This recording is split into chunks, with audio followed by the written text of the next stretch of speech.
Okay, तो चलो start करते हैं आज का क्लास। आज हम लोग पढ़ने वाले हैं एप्लीकेशन ऑफ डेरिवेटिव का पहला क्लास करेंगे। आज हम लोग पढ़ेंगे रोल्स मीन वैल्यू थ्योरम। ठीक है, तो हमारा मीन वैल्यू थ्योरम में हम लोग पढ़ने वाले हैं रोल्स मीन वैल्यू थ्योरम और लैग्रेंज मीन वैल्यू थ्योरम। ठीक है, रोल्स मीन वैल्यू थ्योरम क्या कहता है पहले देख लेते हैं। ऑलराइट, तो थ्योरम क्या बोलता है कि if a function f is continuous on a comma b, bracket का ऊपर थोड़ा ध्यान देना, स्क्वायर ब्रैकेट है मतलब a और b इंक्लूडेड है। If a function f(x) is continuous on a comma b और differentiable on a comma b, मतलब यहाँ पे ओपन ब्रैकेट है, दिखाई दे रहा होगा सबको।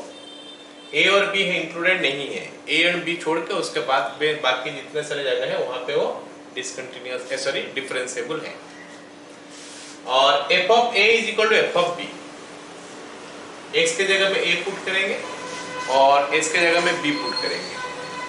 अगर f ऑफ a का वैल्यू और f ऑफ b का वैल्यू सेम निकल के आ जाता है तो फिर हम यहाँ पे रोल्स थ्योरम अप्लाई करने के मतलब अभी रोल्स थ्योरम अप्लाई हो सकता है।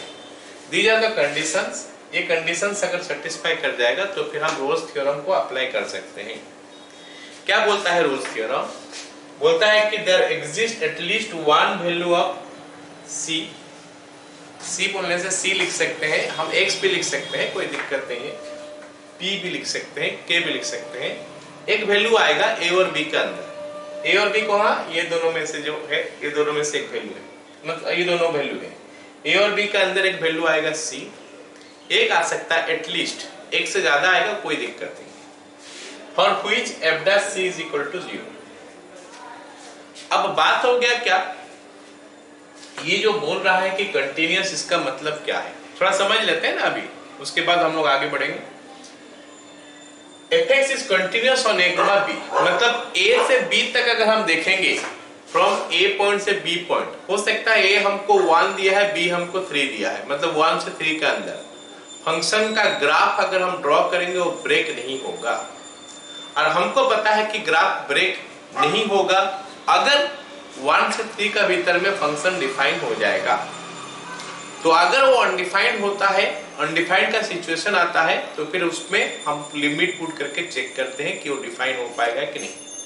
अगर हम लोग का LHL, RHL और f ऑफ a सारे का वैल्यू सेम हो जाएगा तो हम बोलेंगे कि हाँ ये कंटिन्यूअस है। ऐसा इन जनरल अगर a से b के अंदर सारे वैल्यू में फंक्शन डिफाइंड है, मतलब एक वैल्यू निकल के आता है, तो हम बोलते हैं कि फंक्शन कंटिन्यूअस है। तो ये बात हो गया कंटिन्यूअस का, function is continuous on a comma b, a से b के अंदर फंक्शन कंटिन्यूअस है। तो इसका मतलब यही हो गया। Differentiable on a comma b, मतलब उसका डेरिवेटिव का वैल्यू जो है वो निकल जाएगा, मतलब f डैश x का वैल्यू a से b के अंदर कुछ भी वैल्यू पुट कर लूं हमको उसका वैल्यू मिलेगा, अनडिफाइंड वैल्यू नहीं मिलेगा। और अगर मैं ये तो नंबर का हिसाब से बात किया, अगर मैं ग्राफ का हिसाब से बात करूं, अगर मैं ग्राफ का हिसाब से बात करूं तो graph should be smooth, graph should be smooth, मतलब ग्राफ में कहीं पे भी हमारा शार्प पॉइंट नहीं आने वाला है। ग्राफ में हमारा कहीं पे भी शार्प पॉइंट नहीं आना चाहिए, नो शार्प पॉइंट, कोई भी शार्प पॉइंट नहीं आना चाहिए।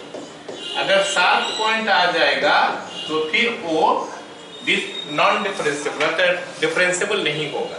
तो differentiable on a comma b, अगर मैं बात करूं नंबर का हिसाब से, मतलब वैल्यू डाल के देखना, तो उस समय हमको क्या करना है कि f डैश x का वैल्यू जो है a से b के अंदर कुछ भी पुट करें मिल जाएगा, definite value, finite value, infinite नहीं, फाइनाइट वैल्यू कुछ भी मिलेगा। और f of a, f of b सबको समझ में आ रहा है।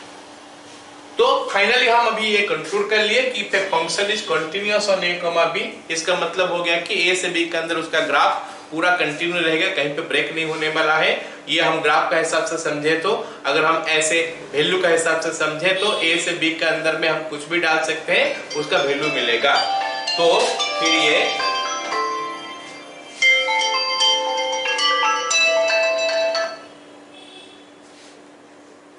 Hello sir, good evening sir, class course class Cola पर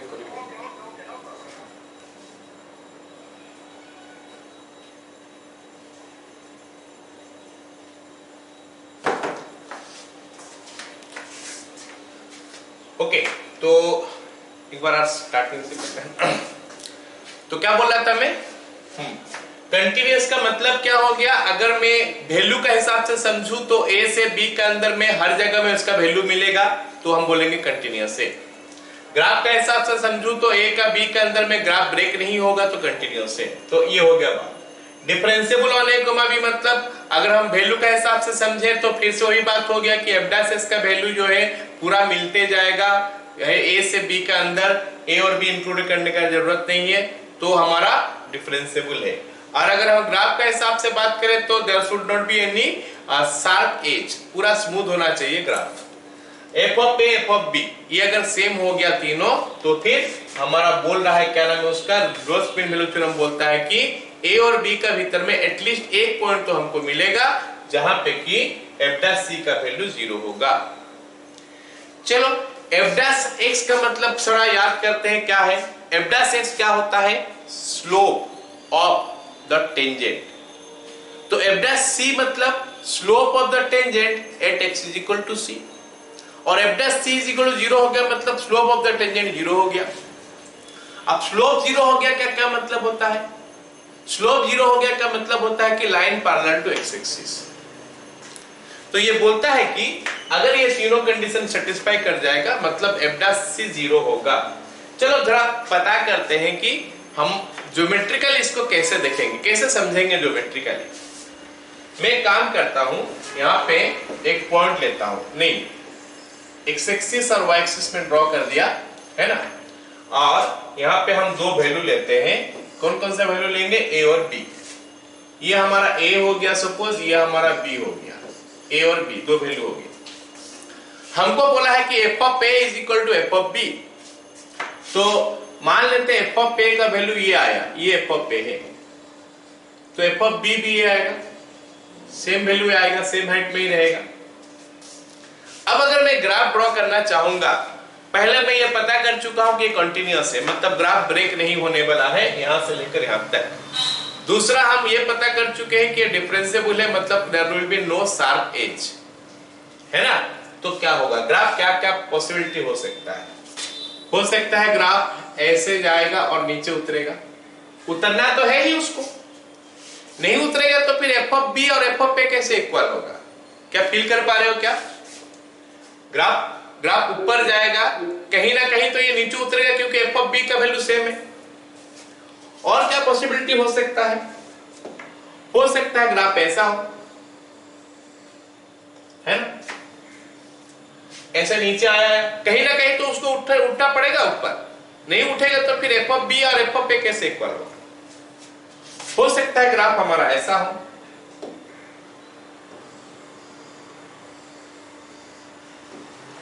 ठीक है, हो सकता है ग्राफ ऐसा हो। So these are different possibilities. हो सकता है ग्राफ ऐसा हो सकता है ग्राफ ऐसा हो, हाँ कि नहीं बोलो, हाँ ये नहीं हो सकता क्योंकि ऑलरेडी बता चुका हूं कि डिफरेंशिएबल है। क्योंकि ये डिफरेंशिएबल है इसका मतलब शार्प एज तो आने वाला है नहीं। तो ये जो फास्ट 3-4 को ड्रॉ किया उस टाइप का ही होगा, 100% उस टाइप का ही होने वाला है। अब अगर मैं पहला ग्राफ को देखता हूं, अगर मैं पहला ग्राफ को देखता हूं तो ऑब्वियस बात है कि ये पॉइंट में जो टेंजेंट ड्रॉ करूंगा वो पैरेलल टू एक्स एक्सिस होगा तो इसका स्लोप 0 होगा। अगर मैं दूसरा ग्राफ का ड्रॉ करता हूं तो यही एक्स एक्सिस ही हो गया पूरा इसका। अगर मैं और ग्राफ ये ग्राफ लेता हूं तो यहाँ पे एक बार यहाँ, एक बार यहाँ, एक बार यहाँ आ गया, और अगर ये ग्राफ लेता हूं तो एक बार यहाँ पे आ गया, एक बार यहाँ पे आ गया। तो मेरे को ये नजर आया कि भाई ऐसा है कि अगर ये तीनों कंडीशन सेटिस्फाई कर गया तो मतलब क्या हो गया, ए से बी के अंदर में एटलीस्ट एक तो पॉइंट तो मिलेगा।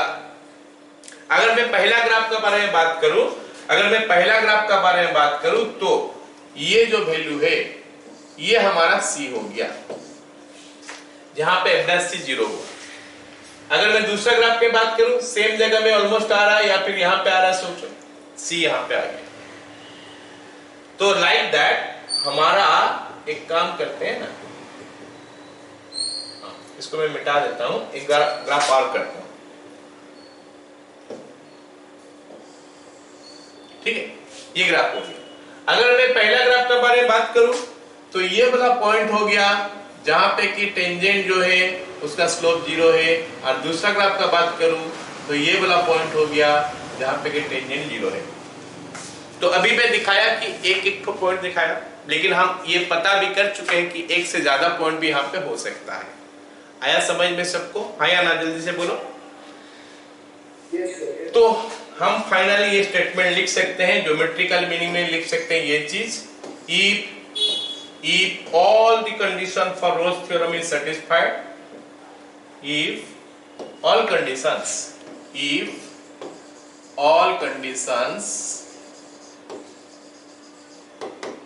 for Rolle's theorem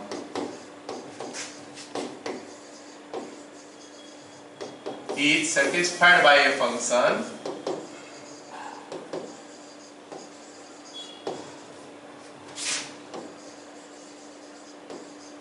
then there must be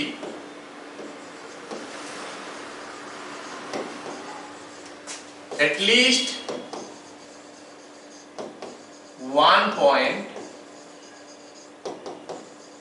on the graph of fx in a comma b where the tangent is parallel to x axis। ये इसका ज्योमेट्रिकल मीनिंग हो गया। अगर हमारा सारे कंडीशन सेटिस्फाई हो गया रोल्स थ्योरम का, तो कोई फंक्शन के लिए तो ग्राफ के अंदर एटलीस्ट हमको एक पॉइंट मिलने वाला है। Clear?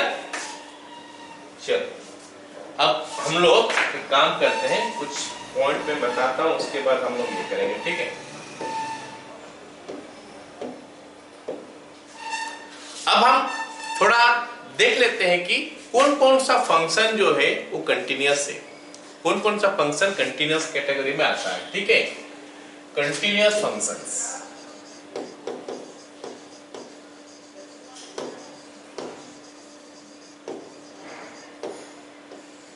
Okay. Number 1 algebraic, number 2 exponential,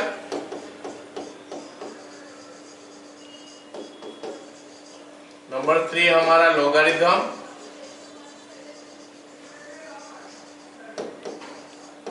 in its domain.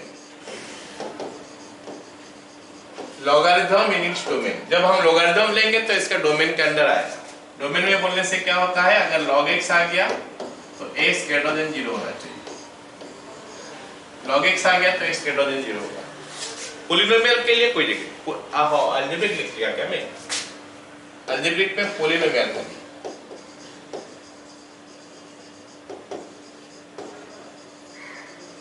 Polynomial खाली। अलजेब्रिक तो बहुत कुछ हो सकता है, 2x to the power half ये सब भी हो सकता है, बट हम पॉलिनोमियल के बारे में बात करते हैं, ठीक है?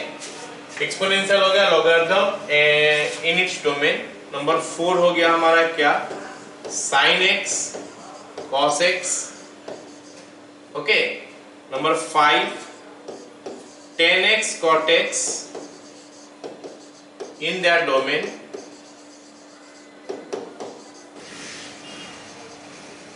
मतलब tan x cot x हमेशा कंटिन्यूअस नहीं रहेगा, अगर उनका डोमेन का बाहर चले जाएगा। मान लेते एक पॉइंट हो गया क्या, x इज इक्वल टू क्या बोलते हैं π/2, तो वहां पे tan x डिफाइंड नहीं है, cot x उस हिसाब से 0 π ऐसे बहुत सारे वैल्यू में डिफाइंड नहीं है, ओके। अच्छा, ये सब हो गया क्या, कंटिन्यूअस फंक्शन। नंबर 6 में बोल दूं sum, difference, product and quotient of 2 or more continuous functions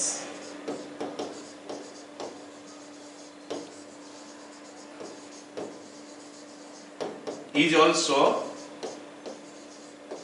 continuous।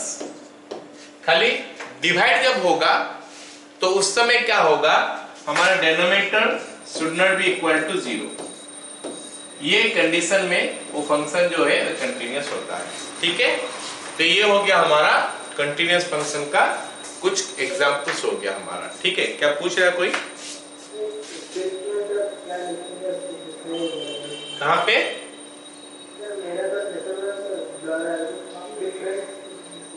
अभी दिख रहा है तो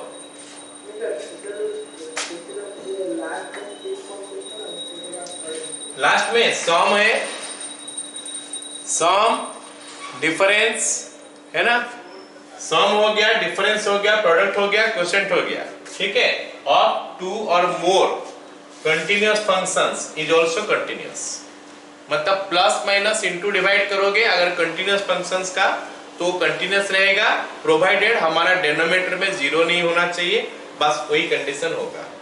ठीक है, तो अगर कंटिन्यूअस फंक्शंस है उनके दो कंटिन्यूअस फंक्शन को ऐड करोगे तो फिर वो कंटिन्यूअस रहता है।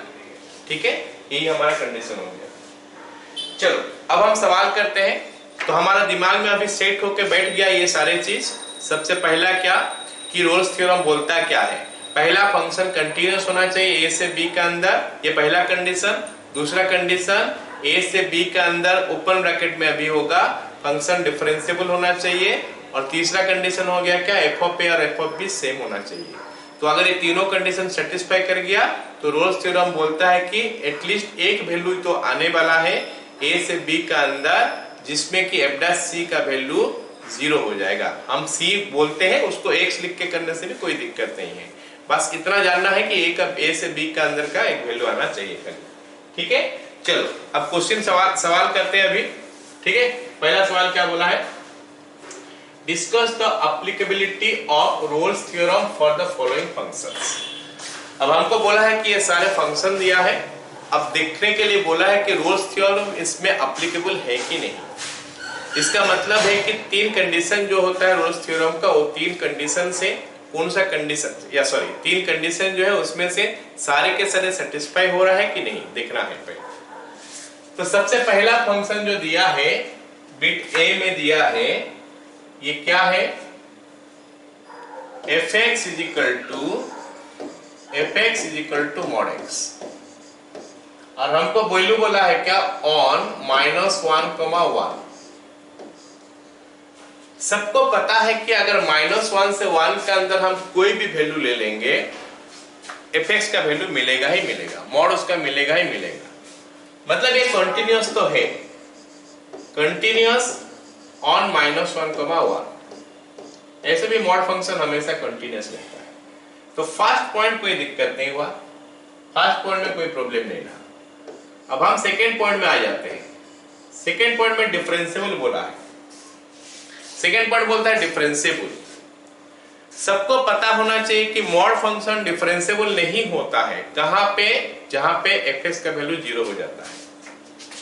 fx का mod not differentiable if fx is equal to 0। तो ये इन जनरल में लिख लिया। अब इसको मॉड के लिए अप्लाई करते हैं। Mod x is equal to 0 is not differentiable if x is equal to 0। बोलो मेरे बात समझ में आया क्या? मॉड फंक्शन जो है ये डिफरेंशिएबल नहीं होता है जहां पे fx का वैल्यू 0 हो जाएगा। यहां पे मॉड x के जगह में मॉड x डिफरेंशिएबल कब नहीं होगा, जब x 0 होगा। क्या 0 हमारा क्या हुआ, क्या 0 हमारा -1 से 1 के अंदर आता है?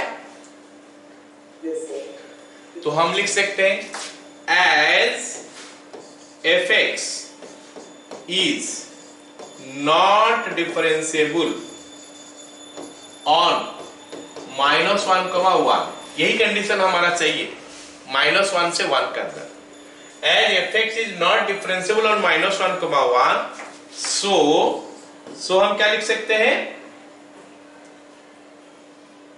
Rolle's theorem is not applicable. Rolle's theorem is not applicable.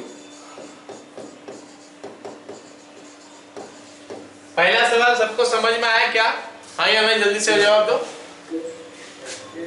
चलो दूसरा सवाल देखते हैं। दूसरा सवाल हमको क्या बोला है? दूसरा सवाल बोला है कि fx इक्वल टू 10x। बिट बी हमको क्या बोला है कि fx का वैल्यू जो है 10x दिया है, fx इक्वल टू 10x। और साथ में हमको दे दिया है वैल्यू लिमिट का क्या क्या दिया, कहां से कहां तक है, 0 से पाई तक, 0 से पाई तक। व्हाट डू यू थिंक, 0 से पाई का अंदर क्या 10x कंटिन्यूअस है?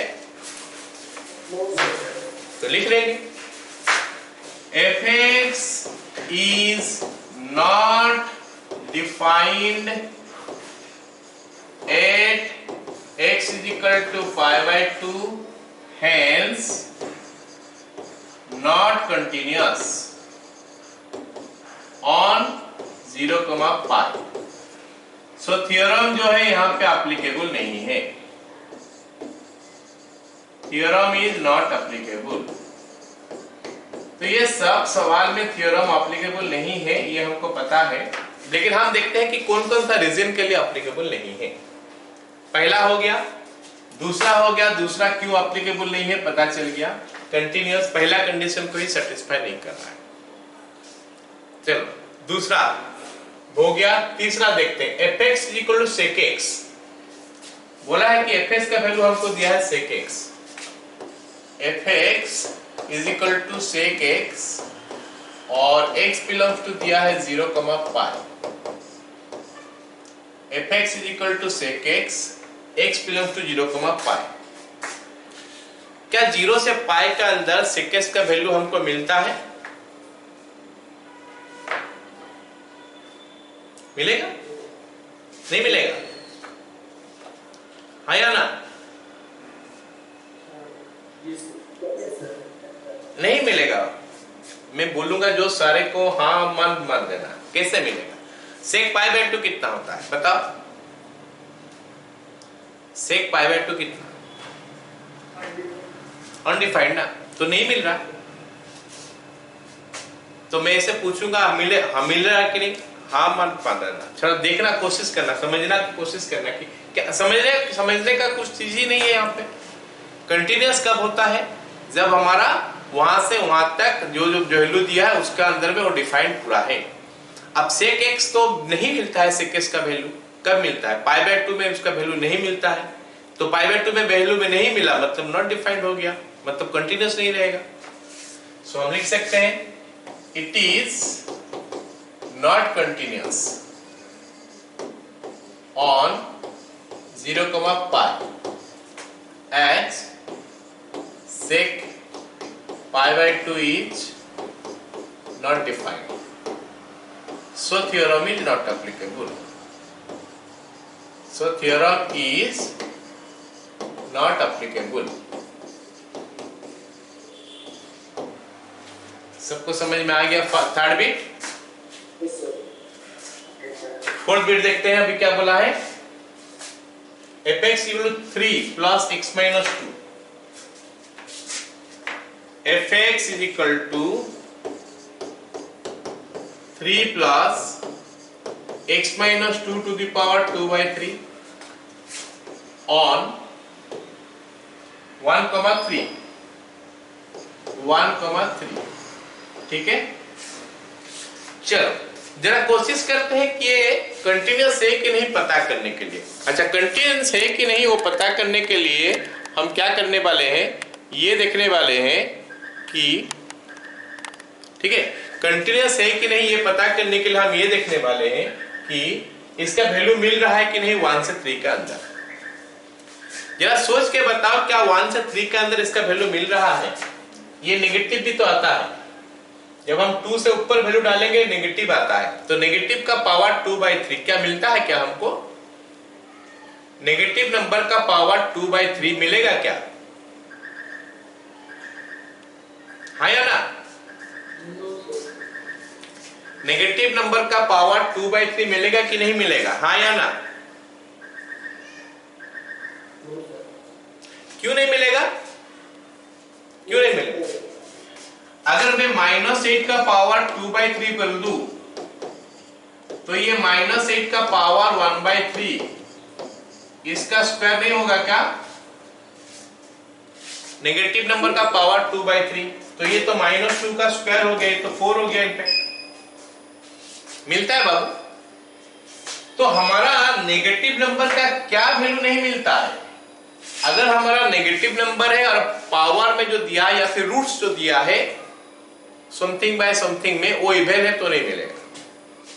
-2 टू द पावर या फिर -8 टू द पावर 1/2 ये नहीं मिलेगा।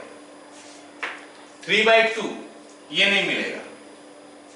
5/4 वो नहीं मिलेगा।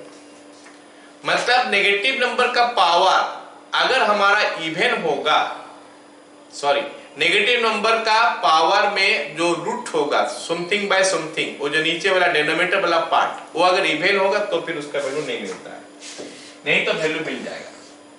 इसका मतलब है कि इसका हर वैल्यू, इसमें हम 1 से 3 के अंदर में कुछ भी पुट करें वैल्यू मिलता है।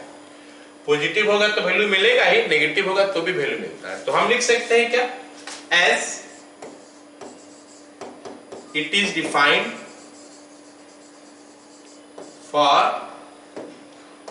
all, ये for all का सिंबल है ना, for all x belongs to 1,3 so continuous on 1,3। तो पहला पार्ट हमारा खत्म कि कंटिन्यूअस हो जाएगा। अब हम दूसरा पार्ट में आ जाते हैं कि क्या ये डिफरेंशिएबल है, डिफरेंशिएबल है कि नहीं। चलो देख लेते हैं। यहां से हमको पता नहीं चल रहा है क्योंकि वो तो फंक्शन था। पहला क्वेश्चन जो fx का मॉड था वो हमको पता है कि मॉड ऑफ fx डिफरेंशिएबल नहीं होता है जहां पे कि fx का वैल्यू 0 होता है, क्योंकि उस जगह में जो है ना फंक्शन का ग्राफ में शार्प एज आ जाता है। जहां पे fx का मॉड 0 हो जाता है उस जगह में ग्राफ जो है ना उसमें शार्प एज आ जाता है। अगर मैं इसका ग्राफ ड्रॉ करके दिखाऊं तो इसका ग्राफ ऐसे आ जाएगा, ये हो जाएगा। मॉड फंक्शन का ग्राफ में हमेशा शार्प आ जाता है जहां पे fx = 0 हो जाता है, तो इसीलिए वो डिफरेंशिएबल नहीं है ना।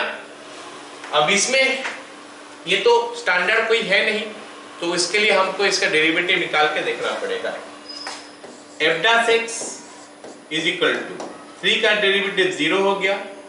अब ये हो गया 2/3, फिर x - 2 टू द पावर -1/3, ये हो गया ऐसे। अब पावर ऊपर रख के हमको चेक नहीं करना है, नीचे लाना है, तो क्या करेंगे? 2/3 into x - 2 to the power 1/3। जरा ध्यान से देखो और बोलो मेरे को। फॉर x belongs to 1,3, मतलब 1 हमको लेना नहीं है, 1 हमको लेना नहीं है और 3 हमको लेना नहीं है। 1 और 3 हमको लेना नहीं है। फिर बताओ मेरे को, क्या 1 से 3 के अंदर में बाकी जो भी वैल्यू लेंगे क्या ये मेरे को डेफिनेट वैल्यू दे सकता है या फिर कहीं पे अनडिफाइंड होगा? कहां पे? कहां पे? 2 में। तो हम लिख सकते हो गलत चीज। 2 में ये अनडिफाइंड हो रहा है तो हम लिखेंगे वो चीज। 8x = 2, 8x = 2, it is not defined, it is not defined।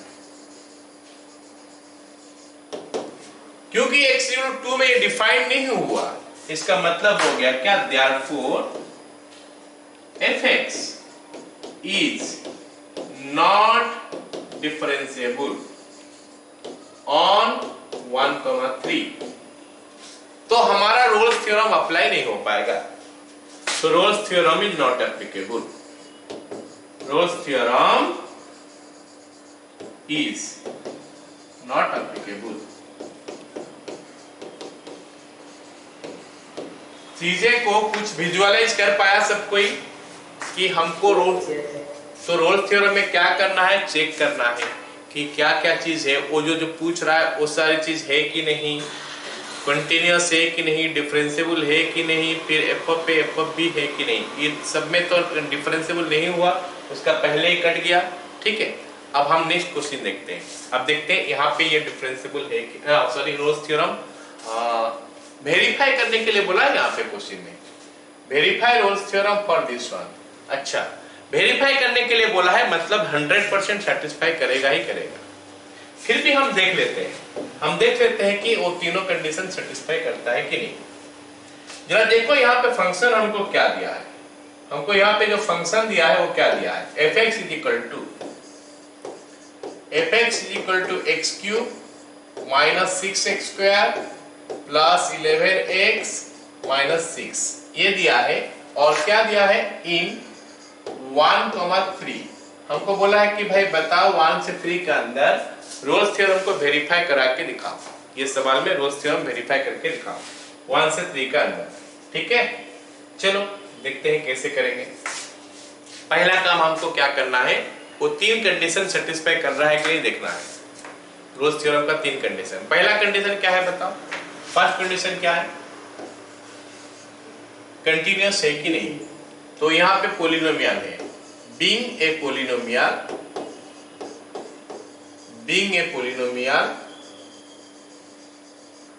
it is continuous on 1,3। Okay, polynomial है। पॉलिनोमियल फंक्शन हमेशा कंटीन्यूअस भी होता है, साथ में डिफरेंशिएबल भी होता है, हर जगह में डिफरेंशिएबल होता है। तो सेम पॉइंट हम लिख सकते हैं, being a polynomial it is differentiable on 1,3। ध्यान से देखो, ऊपर वाला 1,3 और नीचे वाला 1,3 में 3 का ब्रैकेट में फर्क है। ऊपर वाला 1,3 का और नीचे वाला 1,3 में ब्रैकेट में फर्क है। तो वो हमारा क्लोज ब्रैकेट है और ये हमारा ओपन ब्रैकेट है। तो ये चीज को ध्यान में रखना है सर, हमेशा जब डिफरेंशिएबल लिखोगे तो ओपन ब्रैकेट में लिखोगे। अब हम देखते हैं कि f of 1 कितना है। f of 1 का value 1 minus 6 plus 11 minus 6 is equal to 0 हुआ। f of 3 का वैल्यू कितना हो गया, f of 3 कितना हो गया, ये हो गया हमारा 27 माइनस वो 54 आ गया प्लस 33 माइनस 6, ये भी 0 आ गया। अब 0 आना जरूरी नहीं है, लेकिन सेम आना जरूरी है। तो हम तीसरा कंडीशन भी देख लिए कि f of 1 और f of 3 सेम हो गया। तो रोल्स थ्योरम का 3 कंडीशन जो मेरे को पूछ रहा था, तीनों कंडीशन को ये सेटिस्फाई कर गया, मतलब Rolle's theorem is applicable. Rolle's theorem is applicable, ठीक है। अभी तक हमको पता चल गया कि रोल्स थ्योरम एप्लीकेबल है, लेकिन हमको सवाल में एप्लीकेबल तक नहीं पूछा, बोला कि वेरीफाई करो। वेरीफाई करो, वेरीफाई करो का मतलब क्या हो गया कि बताओ वो कौन सा सी है जिसके लिए कि f' 0 होता है, और वो जो सी निकलेगा उस सी में वो सी जो है 1 से 3 के अंदर आना चाहिए, ये दिखाओ तो वेरीफाई होगा। चलो अभी वेरिफिकेशन देखते हैं। अभी रोल्स थ्योरम एप्लीकेबल तक हम पहुंच गए, अब उसका वेरिफिकेशन देखते हैं।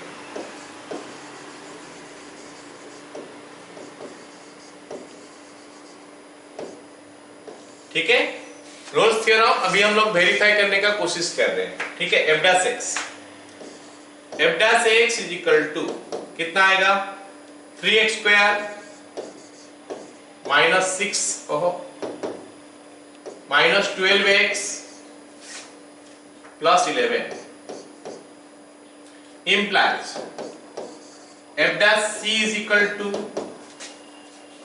3c square minus 12c plus 11 हो गया। अगर f' को 0 के साथ इक्वेट करते हैं तो if f' is equal to 0 implies 3c square minus 12c plus 11 is equal to 0। अब ये क्वाड्रेटिक इक्वेशन बन गया। इसको सॉल्व करने के लिए हमको क्या करना पड़ेगा, ब्रेक तो नहीं हो रहा, तो इसको फॉर्मूला में डालना पड़ेगा। तो फॉर्मूला डालेंगे तो c का वैल्यू निकलेगा क्या 12 plus minus root under 144 minus 4ac 4 into 3 12 132 by 6।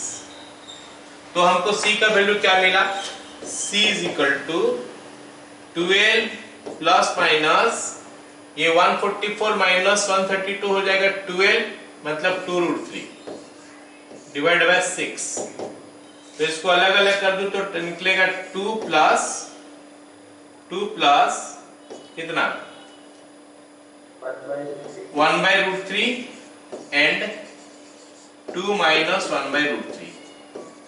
तो हम खोज रहे थे c का एक वैल्यू जो कि 1 से 3 के अंदर होना चाहिए, एटलीस्ट एक वैल्यू। वेरीफाई करने के लिए एटलीस्ट एक वैल्यू निकालना पड़ेगा।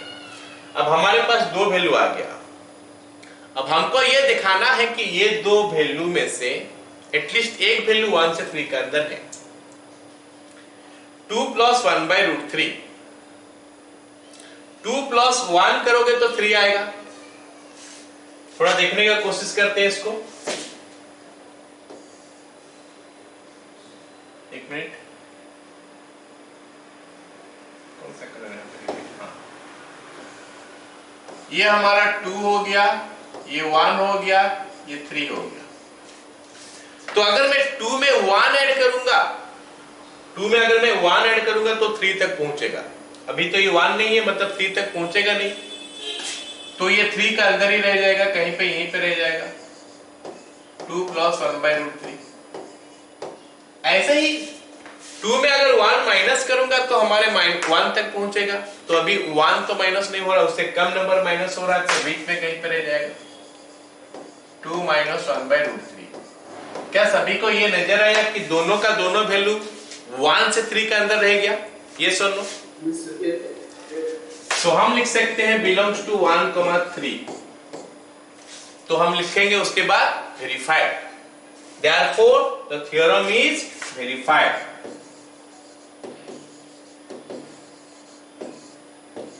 ये सवाल सबको समझ में आया? क्या क्या चीज करना है हमको? तो सबसे पहले हमको देखना है कि तीनों कंडीशन सेटिस्फाई हो रहा है कि नहीं। सेटिस्फाई हो गया, उसके बाद हम लोग ये करेंगे, क्या वेरिफिकेशन चेक करेंगे। ठीक है। अच्छा, ये जो कलर सबको दिखाई दे रहा है क्या, जो बोर्ड में लिख रहा हूं मैं? क्लियर दिखाई दे रहा है ना? क्योंकि मेरे को बहुत हल्का दिखाई दे रहा है यहाँ पे, तो मेरे को लग रहा है कि दिखाई दे रहा है कि नहीं। ठीक है, कोई बात नहीं। चलो अब नंबर 2 क्वेश्चन करते हैं। Verify Rolle's theorem for fx is equal to this one on a, b where m n are positive integers. m और n हमको बोला है कि पॉजिटिव इंटेजर्स। तो a और b के अंदर में हमको देखना है कि रोल्स थ्योरम वेरीफाई करता है कि नहीं। चलो देखते हैं। हमको दिया है f ऑफ x का वैल्यू क्या, x minus a to the power m into x minus b to the power n, और हमको ऑन a, b बोला है। ऑन a, b जरा ध्यान से देखो कि mn का बारे में बोला है कि पॉजिटिव इंटेजर्स। ये पॉजिटिव है, ये भी पॉजिटिव है। नेचुरल नंबर ही सोच लो और क्या है। तो अगर नेचुरल नंबर होगा इसका मतलब क्या है जानते हो? ये पॉलिनोमियल है। Are you getting my point? अगर पावर दिया है नेचुरल नंबर तो एक्सपांड कर दोगे तो पॉलिनोमियल होके आ जाएगा ना। तो as m n are natural numbers, तो ये पॉलिनोमियल है। अच्छा, पॉलिनोमियल जो है ना हमेशा कंटीन्यूअस रहता है और डिफरेंशिएबल रहता है, उनमें कोई डाउट नहीं होना चाहिए। Polynomial is always continuous and differentiable, क्योंकि पॉलिनोमियल को अगर हम डिफरेंशिएट करेंगे वो भी एक पॉलिनोमियल ही निकलेगा। Are you getting my point?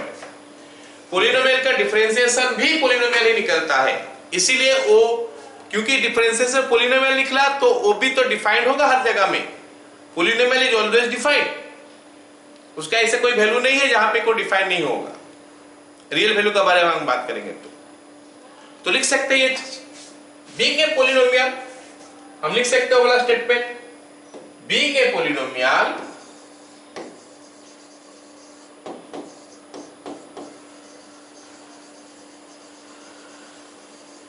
It is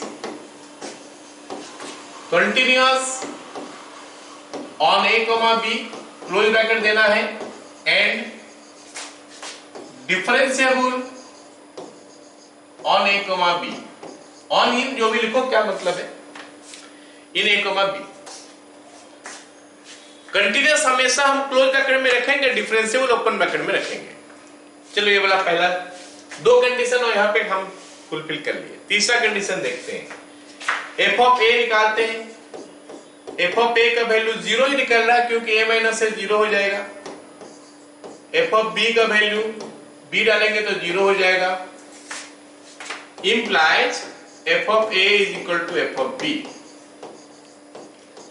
तो अभी तक हमको पता चला कि रोल्स थ्योरम अप्लाई हो सकता है।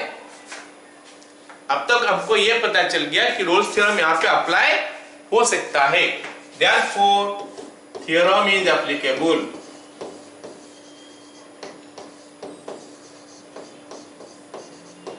अच्छा, थ्योरम एप्लीकेबल हो गया। अब इसका वेरिफिकेशन चाहिए, थ्योरम वेरीफाई करना है। मतलब अभी हमको ये दिखाना है कि ए और बी का भीतर में एक वैल्यू एटलीस्ट मिलेगा, एक से ज्यादा भी मिल सकता है, एक वैल्यू एटलीस्ट मिलेगा जो जिसके लिए कि f डैश x 0 होगा। चलो तो इसके लिए f डैश x निकालना पड़ेगा। f डैश x निकाल के देखते हैं क्या बनता है इसमें। f dash x is equal to, ये इनटू का रूल है, इनटू का रूल है, डेरिवेटिव हम कर रहे हैं तो पहला का डेरिवेटिव निकाल लें। m into x minus a to the power m minus 1 into x minus b to the power n हो गया। पहला का डेरिवेटिव हो गया। कॉम्पोनेंट फंक्शन है लेकिन अंदर में x माइनस है जिसका डेरिवेटिव 1 होता है तो हम इसे छोड़ सकते हैं। इंटू क्या होगा, x minus a to the power m into n x minus b to the power n minus 1। ये हो गया हमारा डेरिवेटिव। थोड़ा इसको सिंप्लीफाई कर लेते हैं।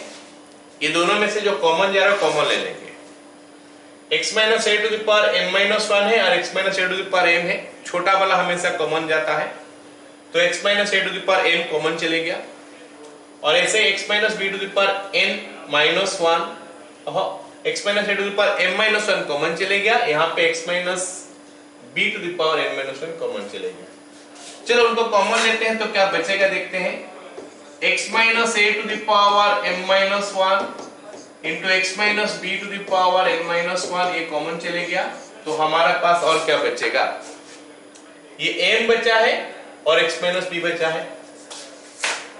m into x minus b plus n into x minus a ही बचेगा डेफिनेटली। यहां तक सबको समझ में आ गया। सो हम डेरिवेटिव निकाले, इसको सिंप्लीफाई कर लिए। अब हमको और एक काम करना है, f डैश c निकालना है। देयरफॉर ऐसे f डैश c लिखना जरूरी नहीं है, ये समझने वाला चीज है क्योंकि x जो निकलेगा वही x ही तो c होगा।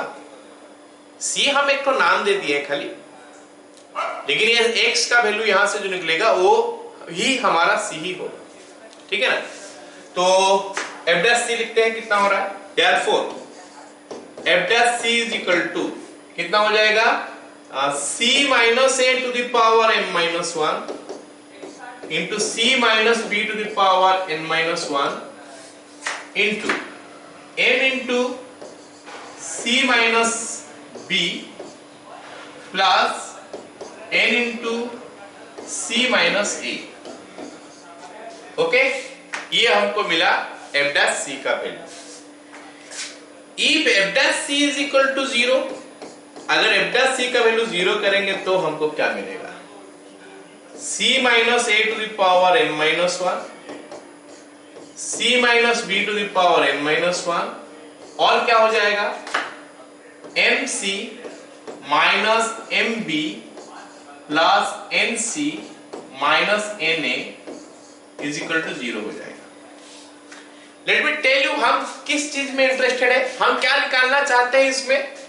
इसको सॉल्व करके हमको किसका वैल्यू चाहिए, आई नीड c, मेरे को c चाहिए। तो देखते हैं c क्या निकलेगा। अगर मैं इसको लूंगा, अगर मैं ये वाला पार्ट को लेता हूं, ये वाला पार्ट को लेता हूं तो इसमें से हमको c का वैल्यू क्या मिलता है a। इसको लूंगा तो c का वैल्यू मिलेगा क्या b, और इसको लूंगा तो c का वैल्यू हमको निकालना पड़ेगा। क्या निकलेगा mb plus na by m plus n। ठीक है, तो हम लिख सकते हैं therefore और this implies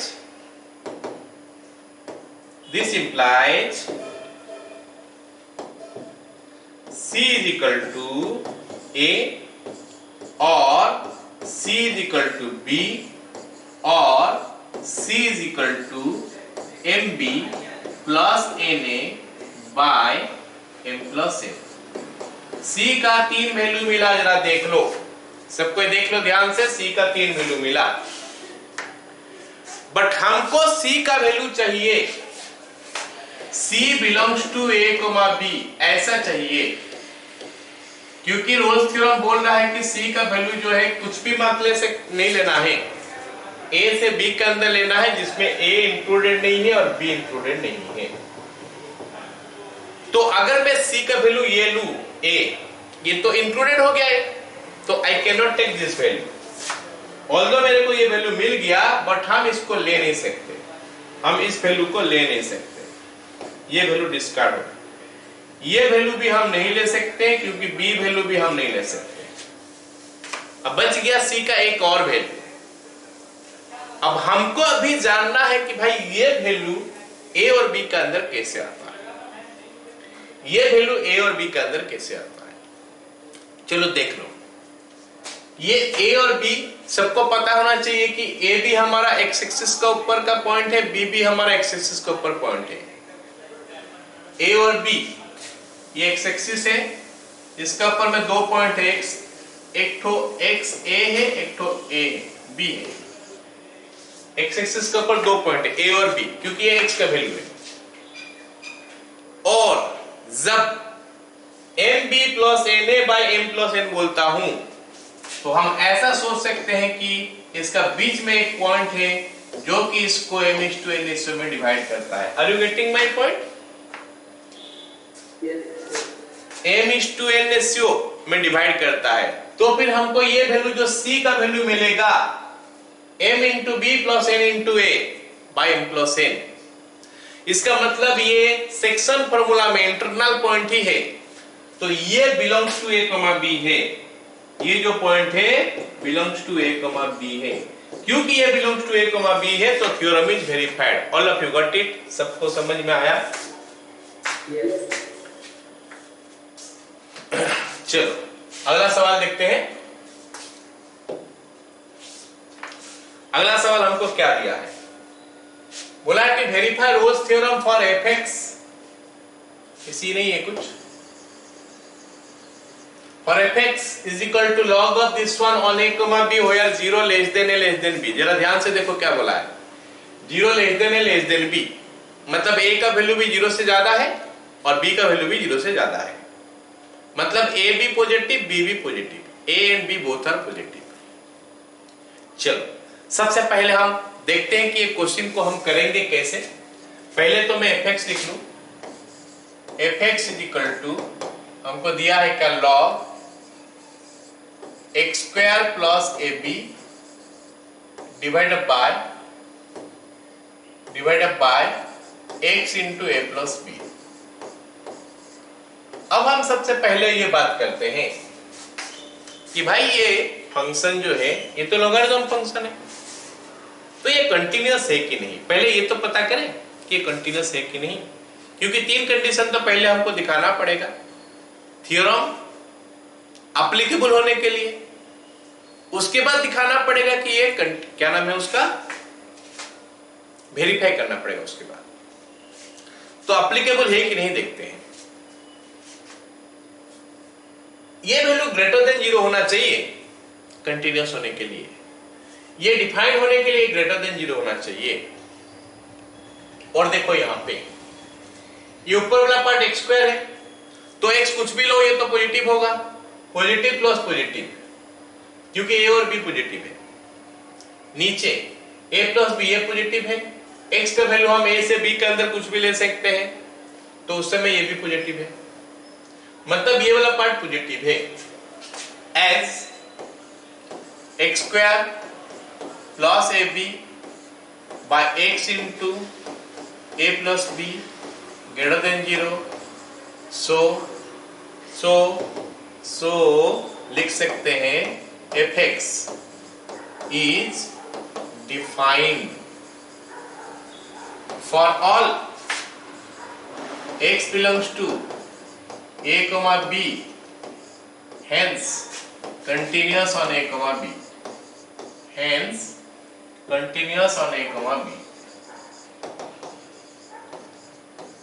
अब ये जो सवाल में है ना, ये सवाल में हम देख सकते हैं डिफरेंशिएबल हमको दिखाई नहीं दे रहा है, इसको डायरेक्ट हम बोल नहीं सकते डिफरेंशिएबल है कि नहीं, तो फिर हमको सेकेंड पॉइंट के लिए ना इसका डेरिवेटिव निकालना पड़ेगा।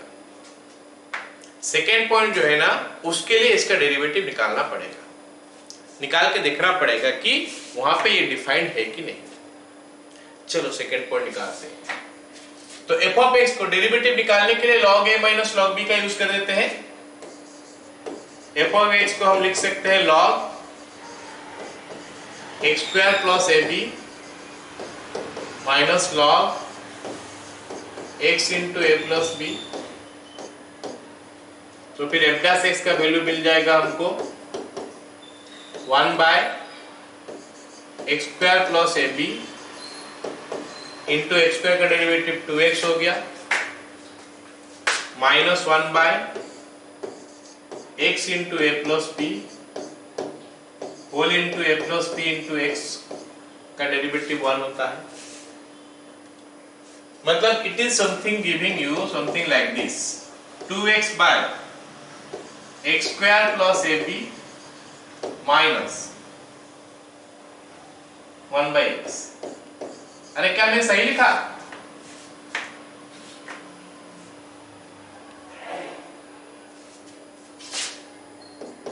सही लिखा क्या मैं? Yes sir, yes sir. तो आगे मैं इसको एलसीएम ले लेता हूं ना इसका। तो एलसीएम आ गया हमारा x into x square plus A B, ऊपर कितना आ जाएगा 2x square minus x square minus A B by x into x square plus A B. तो ये मिल गया हमको क्या, ऊपर में एक्स स्क्वायर माइनस ए बी, नीचे हमको मिला x into a square plus A b. मेरे को बताओ कि ये अनडिफाइंड होने का चांसेस कब होगा, मतलब कब ये अनडिफाइंड हो सकता था। अब ये सवाल में मारो गोली ऐसे, अगर मैं बोल दिया कि ऐसे एक फंक्शन दिया है, एक फंक्शन का वैल्यू ऐसे दिया है, ये अनडिफाइंड होने का चांसेस कहां होता है, कब हो सकता है? बोलो।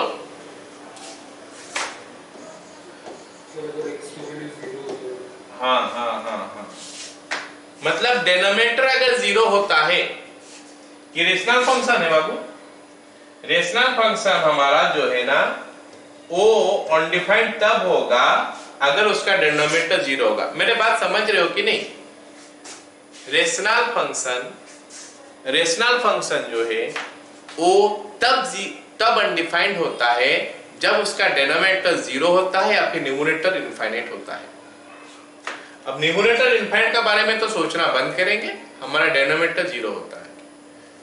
अब डिनोमिनेटर 0 होने का पॉसिबिलिटी कहां कहां है देखते हैं। ये डिनोमिनेटर 0 तब होगा अगर x का वैल्यू 0 होगा तो, लेकिन शुरू से बोला है कि x का वैल्यू a से b के अंदर है और a और b दोनों ग्रेटर देन 0 है, मतलब ये वाला पार्ट तो 0 नहीं हो सकता। अब बच गया ये दूसरे वाला एक्स स्क्वायर प्लस ए बी। एक्स स्क्वायर प्लस ए बी 0 होने के लिए एक्स स्क्वायर का वैल्यू माइनस ए बी होना चाहिए, जो कि नहीं होगा। फिर से हम ए का वैल्यू कुछ भी ले ले, ए का वैल्यू कुछ भी ले ले, ए का बी का अंदर, ए से बी के अंदर कुछ भी ले ले, तो अगर हम एक्स स्क्वायर करेंगे तो पॉजिटिव ही निकलेगा ना, क्योंकि ए पॉजिटिव बी पॉजिटिव तो एक्स स्क्वायर भी तो पॉजिटिव होगा। Are you getting my point? Yes sir. So हम लिखेंगे कि it is defined for all x belongs to a comma b। it is defined for all x belongs to a, b, open bracket रहेगा। सो fx is differentiable on a, b। तो ये हमारा दूसरा statement हो गया। दूसरा कंडीशन, पहला condition हम देख चुके थे कि f कंटिन्यूस हो गया था a से b के अंदर, अब डिफरेंशिएबल भी हो चुका है। अब हमको तीसरा देखना है। तीसरा क्या देखना है? f ऑफ a और f ऑफ b सेम हो रहा है कि नहीं। f ऑफ a का वैल्यू निकालते हैं, f ऑफ a का वैल्यू निकालते हैं, है ना।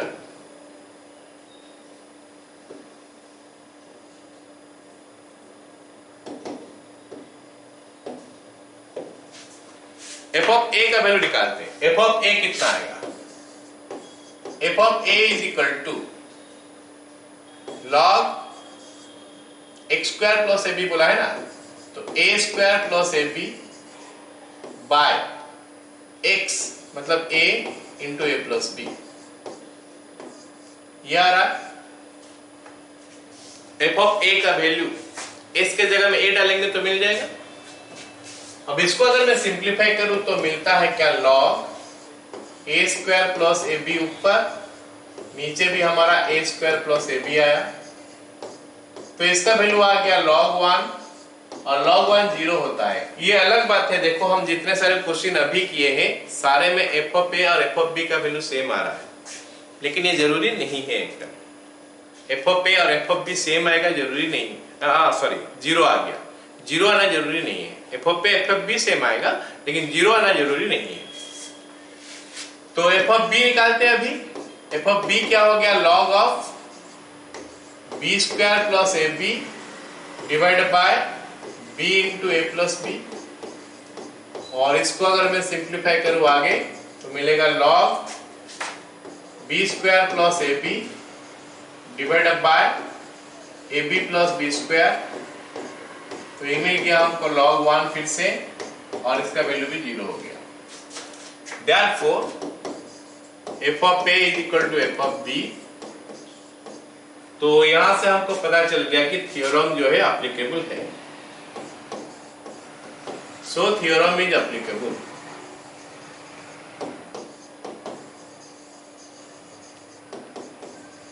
अब थ्योरम तो एप्लीकेबल हो गया, अब हमको वेरीफाई करना है। अब हम वेरिफिकेशन के ऊपर आ जाते हैं। वेरिफिकेशन करने के लिए हम क्या करेंगे?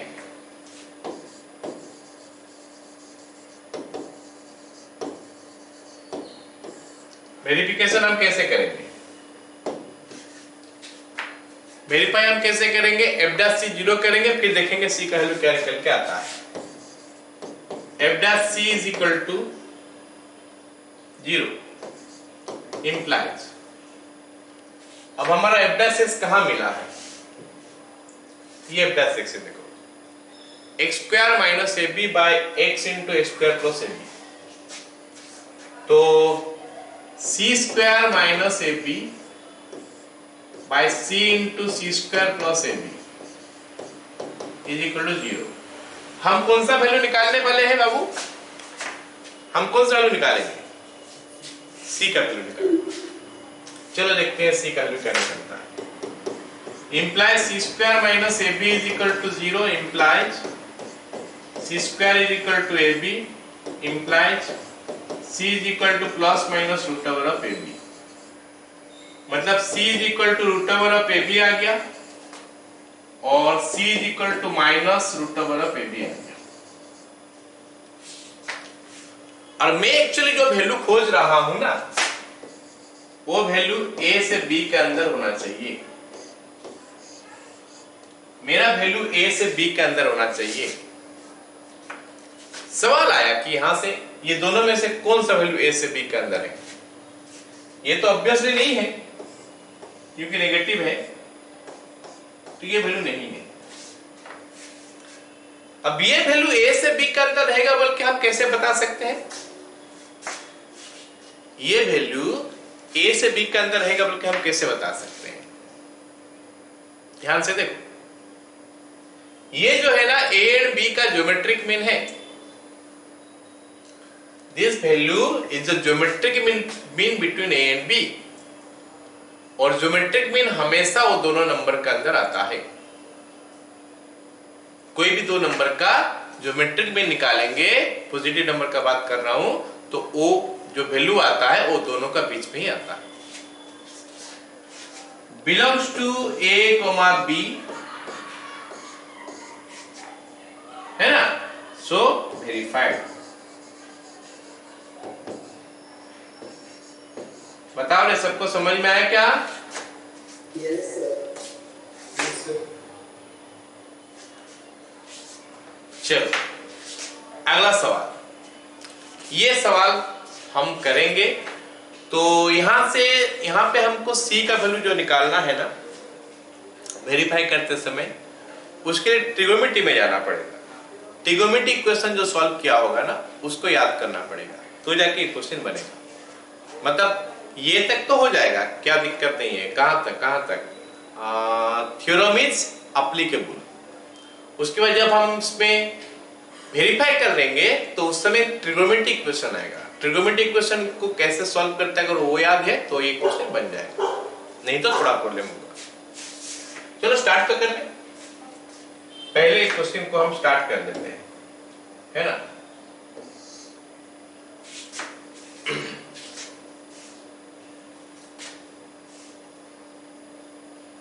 fx is equal to sin x minus sin 2x। जरा ध्यान से सुनो, मैं क्या बोलने वाला हूं। देखो हम पढ़ चुके हैं, शुरू से मैं बता चुका हूं कि sin x एक ठो कंटिन्यूअस फंक्शन है, और हम डिफरेंशिएबल बोल दे तो भी कोई दिक्कत नहीं होगा, क्योंकि sin और cos हमेशा डिफरेंशिएबल होता है। तो sin x is continuous function, sin 2x is also continuous function. क्योंकि sin x और sin 2x दोनों कंटिन्यूअस है, इसका मतलब है कि वो दोनों का अगर डिफरेंस करेंगे तो भी वो कंटिन्यूअस होगा, कोई दिक्कत नहीं होना चाहिए। Because these two are continuous function, so that difference is also continuous function. ये क्योंकि हम पढ़ चुके हैं स्टार्टिंग से कि अगर दो डिफरेंशिएबल फंक्शन दो कंटिन्यूअस फंक्शन लेंगे, उनका डिफरेंस जो है वो कंटिन्यूअस आता है। तो हम इसको लिख सकते हैं h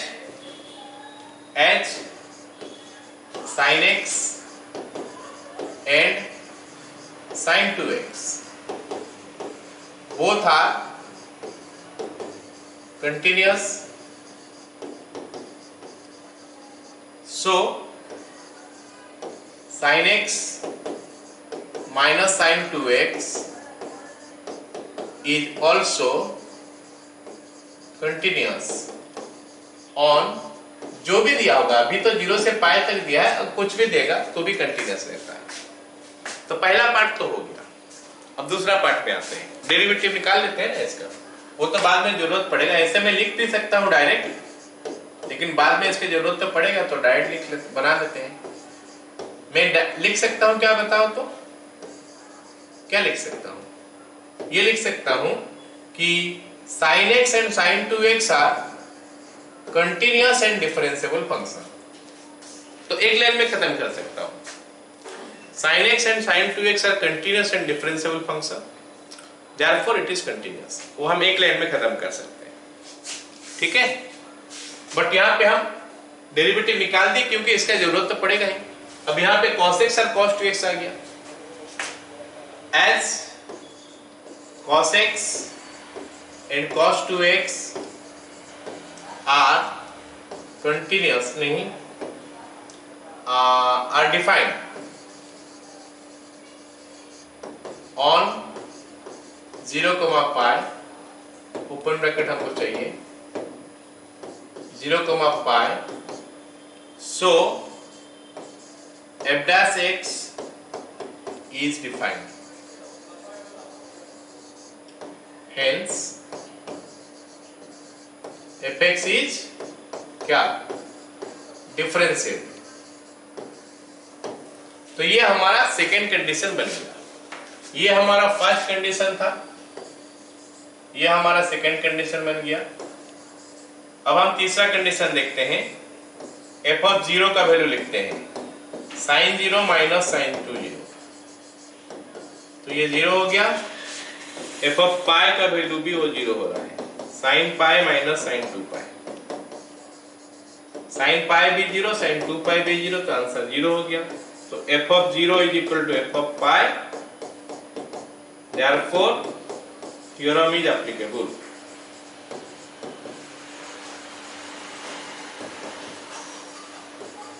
बोलो सबको समझ में आ गया यहां तक? Yes, sir. Everybody? Yes, sir. Yes, sir. चलो अब आगे देखते हैं वेरिफिकेशन। अब हम देखेंगे, वेरीफाई करेंगे इसको।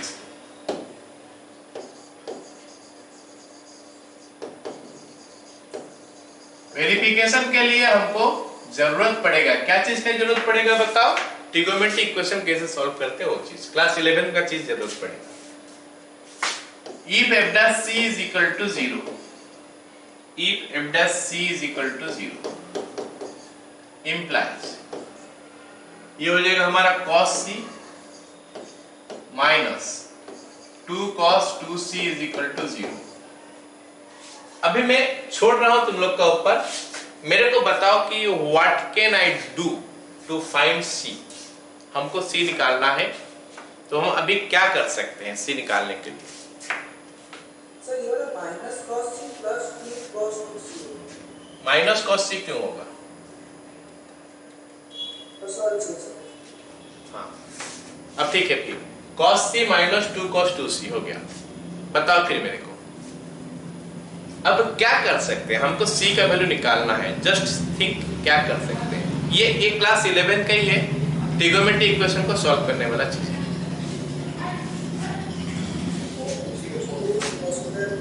हाँ हाँ वेरी गुड। cos 2c को 2 cos square c minus 1 लिखेंगे। This implies cos c minus 2 into 2 cos square c minus 1 is equal to 0। तो ये मिल गया हमको क्या? cos c minus 4 cos square c plus 2 is equal to 0, या फिर हम क्वाड्रेटिक इक्वेशन बनाएंगे तो आएगा 4 cos square c minus cos c minus 2 is equal to 0। Okay, this is what we are getting. ये क्वाड्रेटिक इक्वेशन बन गया। Break नहीं हो रहा है, 4 into 2 minus 8 हो रहा है, तो कोई भी दो नंबर मल्टीप्लाई करेंगे minus 8 नहीं आएगा, जिनका सम हमारा 1 आता है। तो हमको इसको फिर फॉर्मूला में डालना पड़ेगा। cos c is equal to minus b plus minus root under b square minus 4ac by 2a। तो ये बन गया हमारा 1 plus minus root over of 33 divided by 8। तो हमारा दो वैल्यू आएगा, एक वैल्यू आ जाएगा 1 plus root 33 by 8, 1 plus root 33 by 8, और एक वैल्यू आएगा 1 माइनस रूट 33 बाय 8। तो let me tell you this are the values of cos c। तो हमको c का वैल्यू निकालना है। c belongs to और c is equal to हम लिख सकते हैं cos inverse 1 plus root 33 by 8, और c का वैल्यू हम लिख सकते हैं cos inverse 1 minus root 33 by 8। अब सब पे ध्यान से सुनो, cos इनवर्स x का वैल्यू होता है 0 से लेकर पाई के अंदर, ये सबको पता है। cos इनवर्स x का वैल्यू 0 से पाई के अंदर आता ही है, तो यहां से 0 से पाई के अंदर पूछा है तो आना चाहिए, प्रोवाइडेड जो cos इनवर्स x है वो x का वैल्यू -1 से 1 के अंदर रहे। तो अगर -1 से 1 के अंदर रहेगा तो फिर उसका इन्वर्स अगर निकालेंगे एक एंगल मिलेगा जो कि 0 से पाई के अंदर आएगा। अगर cos inverse of positive value ले रहे हो 0 से पाई बाय 2 के अंदर आएगा, और अगर cos inverse of negative value लेते हो पाई बाय 2 से लेकर पाई के अंदर आएगा। अगर cos इनवर्स 0 लेते हो वो पाई बाय 2 आता है, cos इनवर्स 1 लेते हो तो आता है 0, cos इनवर्स -1 लेते हो तो आता है पाई। अब हमको खाली ये चेक करना है कि भाई ये वाला वैल्यू जो है क्या 0 से 1 के अंदर है, सॉरी -1 से 1 के अंदर है या नहीं, और ये वाला वैल्यू भी -1 से 1 के अंदर है कि नहीं। अगर है तो ये एंगल 0 से पाई के अंदर आएगा, अगर है तो ये एंगल 0 से पाई के अंदर आएगा। तो क्या √33 + 1/8 का वैल्यू पॉजिटिव तो है, तो 0 से 1 ही बोल देता हूं, 0 से 1 के अंदर है, हाँ या ना? ऑब्वियस बात है। तो ये 1 से ज्यादा तब होगा अगर ऊपर वाला 8 से ज्यादा होगा, और ऊपर वाला 8 से ज्यादा तब होगा जब ये 1 + 7 से ज्यादा होगा। ऑब्वियस बात है 7 से ज्यादा तो नहीं हो रहा है, ये तो 6 से भी कम हो रहा है, क्योंकि 6 होने से 36 का रूट ओवर आएगा। This is 5 point something we are getting. So 5 point something plus 1, 6 point something by 8, 0 point something. So it is not exceeding 1. So its inverse will lie between 0 to π/2. मेरे को 0 से π/2 नहीं चाहिए, 0 से पाई के अंदर ही चाहिए, तो π/2 भी तो उसी के अंदर आ जाता है। ये वैल्यू भी ऐसे ही negative of -5 point something and 5.89 ऐसे बोल लो, क्या है 5.8 ही बोल लेते हैं ना, -5.8 + 1 -4.8/2/8 माइनस समथिंग, जो कि -1 से 0 के अंदर है। इसका मतलब ये जो देख रहे हैं हम, ये भी बिलोंग्स टू है, ये चीज जो है ये बिलोंग्स टू 0, पाई है, और ये भी बिलोंग्स टू 0, पाई है।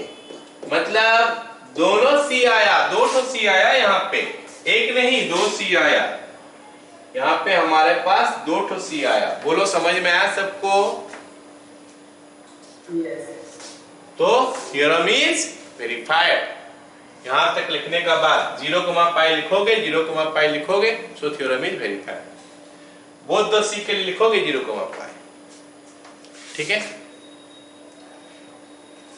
चलो अगला सवाल लिखते हैं। फिर अगला सवाल हमको दिया है क्या, वही बात है, फिर से fx = दे दिया है हमको कुछ, ऑलराइट ना। उसके बाद बोला है कि वेरीफाई करो।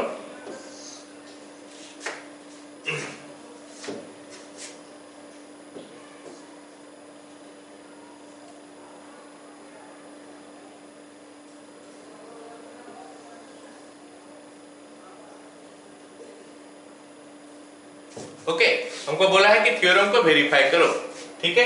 देखते हैं, सबसे पहले हम क्या करेंगे, fx ले लेते हैं। fx = e⁻x × sin x। हमको पता है कि e⁻x हमारा एक्सपोनेंशियल फंक्शन है, ये कंटीन्यूअस होता है हमेशा के लिए, और डिफरेंशिएबल भी होता है। sin x भी कंटीन्यूअस होता है, डिफरेंशियल होता है, दोनों होता है। तो लिख सकते हैं, लेकिन हम डेरिवेटिव निकाल के देखेंगे। fx के लिए अलग से लिखेंगे, डेरिवेटिव निकाल के देखेंगे, क्योंकि डेरिवेटिव का तो जरूरत पड़ेगा जब हमको वेरिफिकेशन करना पड़ेगा, तो डेरिवेटिव का हमको जरूरत पड़ेगा। इसीलिए हम क्या करेंगे, डेरिवेटिव निकाल ही देंगे यहाँ पे, है ना। चलो इफ, अच्छा, e⁻x sin x both are defined on 0, pi, so fx is continuous on 0, pi। सबको ध्यान देना है, जब हम कंटिन्यूअस के बारे में पढ़ते हैं तो वहां पे हमको क्लोज ब्रैकेट देना पड़ता है, और जब हम डिफरेंशिएबल के बारे में पढ़ते हैं वहां पे हमको ओपन ब्रैकेट देना पड़ता है। अब हमारा पहला पार्ट तो खत्म, दूसरा पार्ट में आ जाते हैं। f' = e⁻x × sin x plus e⁻x × cos x। सबको समझ में आया? e⁻x × sin x मतलब e⁻x का derivative × sin x plus sin x का डेरिवेटिव × e⁻x। चलो ये बन गया हमारा क्या, e⁻x × sin x plus cos x। तो हम लिख सकते हैं it is defined it is defined for all x belongs to 0, pi, open bracket रहेगा यहां पे, है ना। So fx is differentiable on 0, pi. अब दो कंडीशन हो गया, तीसरा कंडीशन देखते हैं। f ऑफ 0 हो गया e⁻0 इंटू साइन 0, साइन 0 0 होता है तो पूरा 0 हो गया। f ऑफ पाई हो गया e⁻π into sine pi, sine pi फिर से 0 तो पूरा 0। f of 0 is equal to f of pi, तो तीसरा कंडीशन में satisfy, theorem is applicable, theorem is applicable.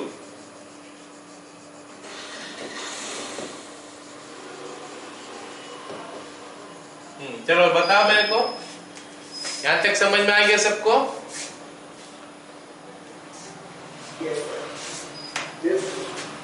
चलो अब देखते हैं कि वेरीफाई हो रहा है कि नहीं। इसको वेरीफाई करते हैं अभी, वेरिफिकेशन।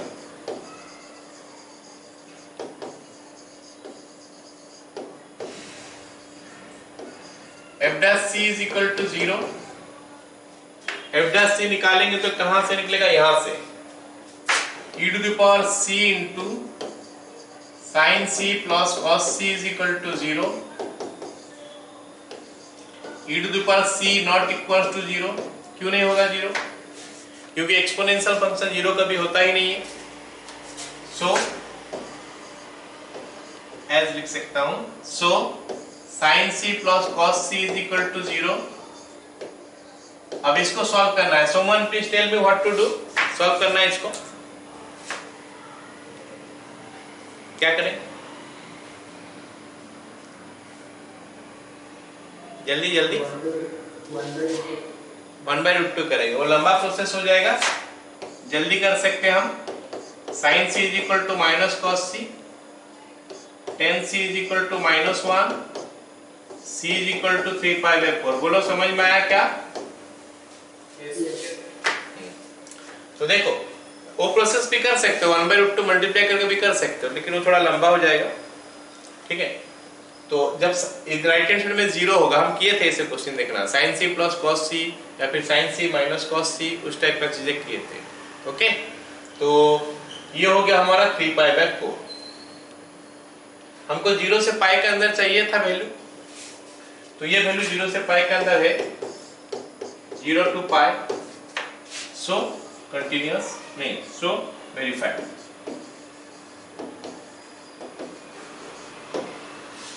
क्लियर ना? Yes.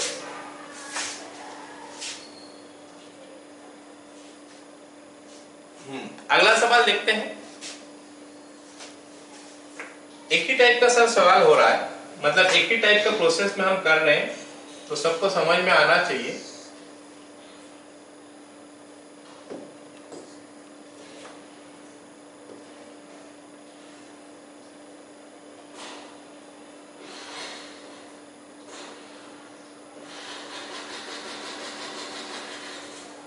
हो गया? चलो, दिया क्या है कि fx is equal to 4 to the power sin x on 0, pi। fx is equal to 4 to the power sin x on 0, pi। fx is equal to 4 to the power sin x on 0, pi। तो ये तो मेरे को दिखाई दे रहा है ना, ऊपर में sin x है और ये फंक्शन एक्सपोनेंशियल दिखाई दे रहा है। और एक्सपोनेंशियल फंक्शन अनडिफाइंड होने के लिए क्या कंडीशन चाहिए? कुछ भी नहीं। एक्सपोनेंशियल फंक्शन अगर है, अनडिफाइंड होने के लिए ये चाहिए कि इसका पावर जो है वो अनडिफाइंड पोजीशन में रह जाए। अभी फिलहाल इसका पावर में sin x है और sin x तो हमेशा डिफाइंड होता है, इसका मतलब ये हमेशा डिफाइंड है, और डिफाइंड है तो कंटिन्यूअस है। तो हम लिख सकते हैं फॉर ऑल, कंटिन्यूअस के लिए लिख सकते हैं for all x belongs to 0, pi, close bracket के साथ, 4 to the power sin x is defined। ये बढ़िया सबसे सेफ स्टेटमेंट है लिखने के लिए, कंटिन्यूअस के लिए, कि यहां से यहां तक में उसका वैल्यू हर वैल्यू में मिल जाता है। क्योंकि हर वैल्यू में मिलता है तो उसको हम प्लॉट भी कर सकते हैं ग्राफ पेपर में, तो कंटिन्यूअस हो ही जाएगा। सो fx इज कंटिन्यूअस ऑन 0,5। अब कंटिन्यूअस का खत्म होने का बाद हमारा डिफरेंशिएबल आता है, तो एक काम करते हैं, डेरिवेटिव निकाल ही देते हैं इसका। fx is equal to 4 to the power sin x है, तो f डैश x हो जाएगा हमारा क्या, 4 to the power sin x into cos x। सही है क्या?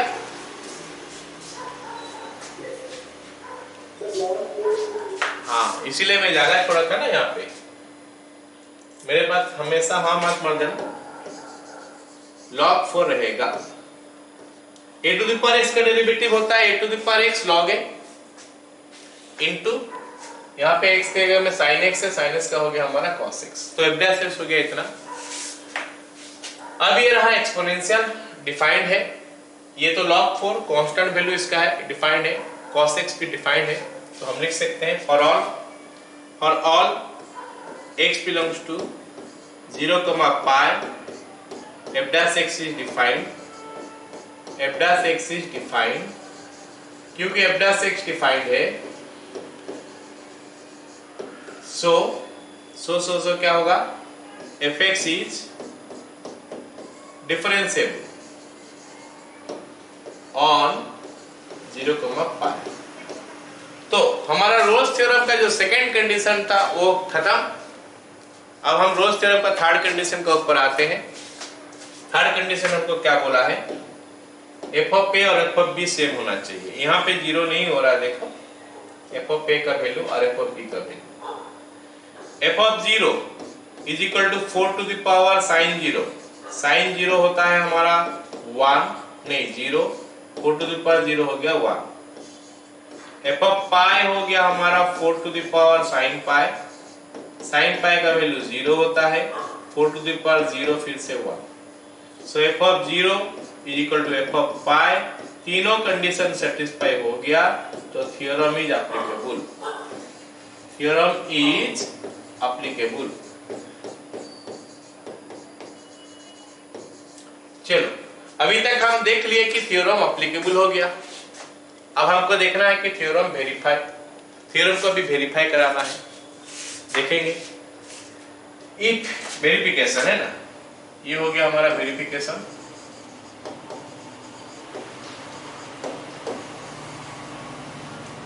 If f dash c is equal to 0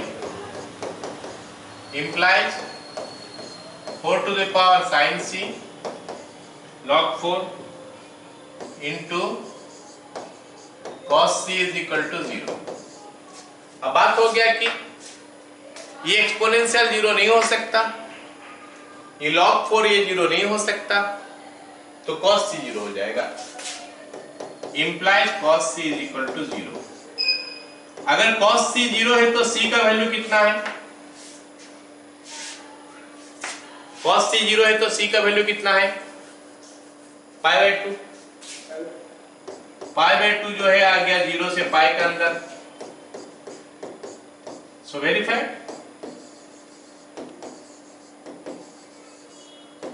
आ गया समझ ले सबको।